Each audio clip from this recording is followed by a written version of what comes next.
Hi friends, ఈరోజు మనం జున్ను తయారు చేసుకుందామండి. ఇదిగోండి, కామధేను జున్ను పాలు పౌడర్ తీసుకున్నాను. ఒక 1/2 లీటర్ పాలు, ఒక కప్పు బెల్లం అండి. ఇదిగోండి మిరియాలు, యాలకులు. ఇది పొడి చేసుకున్నానండి, కలిపేస్తున్నాను.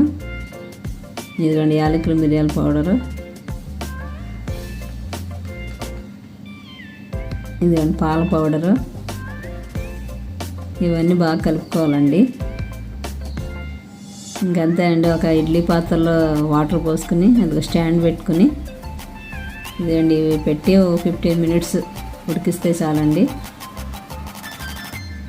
ఇదిగోండి ఎంత చక్కగా తయారైందో చూడండి. ఒక 15 మినిట్స్ అయింది. ఒక 15 మినిట్స్ వెయిట్ చేశాను. ఒక 10 మినిట్స్ ఫ్రిడ్జ్లో పెట్టానండి. పెట్టి తీసేసరికి ఎంత హెమ్మీగా వచ్చింది. ఇదేంటి మనం తగ్గట్టు ఇంట్లో చేసుకున్నాం అనుకోండి, చాలా సంతోషంగా ఉంటుందండి, ఆరోగ్యంగా ఉంటాం. Thank you for watching.